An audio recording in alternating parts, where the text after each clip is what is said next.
This is China 360 on the Voice of America with me, Michael Lipin, bringing you a new podcast looking at how China influences the rest of the world and how China is influenced by the world, including America.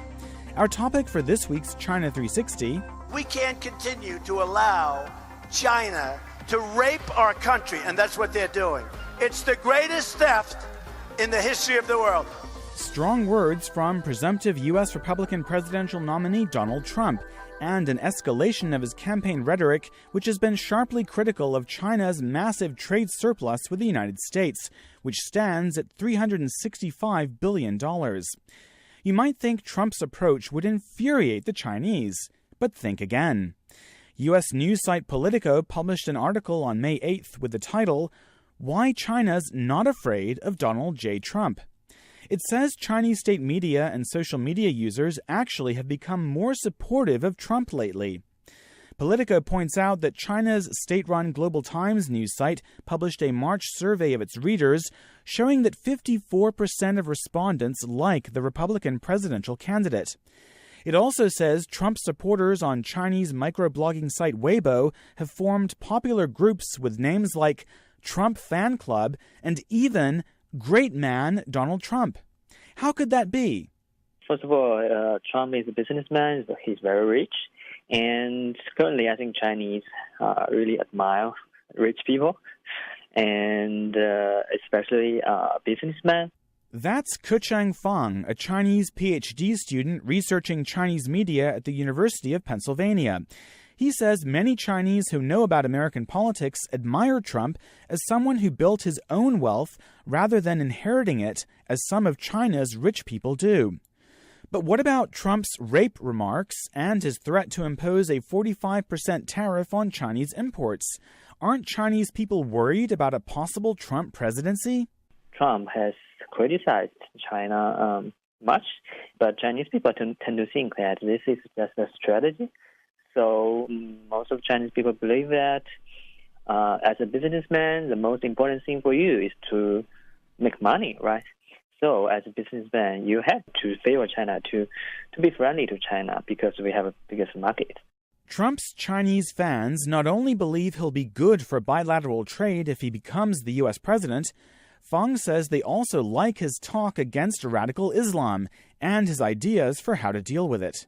Donald J. Trump is calling for a total and complete shutdown of Muslims entering the United States until our country's representatives can figure out what the hell is going on.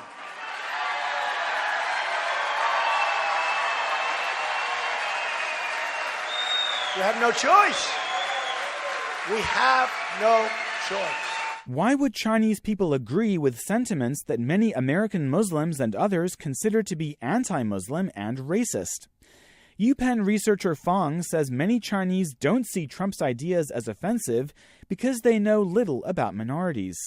Officially, China has 56 ethnic groups, but Han is a dominant majority, and more than 90% of the population is Han ethnicity. So most Chinese live in a single ethnic environment. They don't realize the privileges they enjoy as majority groups. So they don't understand why minority groups need to fight for their rights. And what they know is only the terrorist attacks from Uyghurs, and that students from minority groups can get extra points in the national college entrance exam. So I think this is a very important reason why those better educated Chinese share this anti-Muslim, anti-political correctness sentiment with Trump. There are other theories out there as to why many Chinese like Trump. Here are some that I found posted on Facebook and Twitter in response to Politico's report. From Facebook user Chris K. China and Russia like strong leaders, and they know that Trump will be less likely to start a war with them, in contrast to likely Democratic nominee Hillary Clinton, whom Kay calls a neoliberal crazy. Here's another theory from Twitter user ZeroChromeX, whose handle is @Navat. Donald Trump is a great source of comedy for the Chinese. They love buffoons. And one more, courtesy of Facebook user Michael Fiumano. Why would China be afraid of Donald Trump?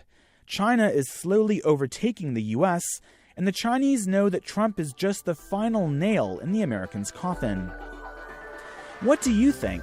Let me know on Twitter at VOA China 360 and on my Facebook profile, michael.lipin, and let's get the conversation going. I'm so happy that you could listen to this podcast, and I invite you to come back next week for another China 360 on the Voice of America.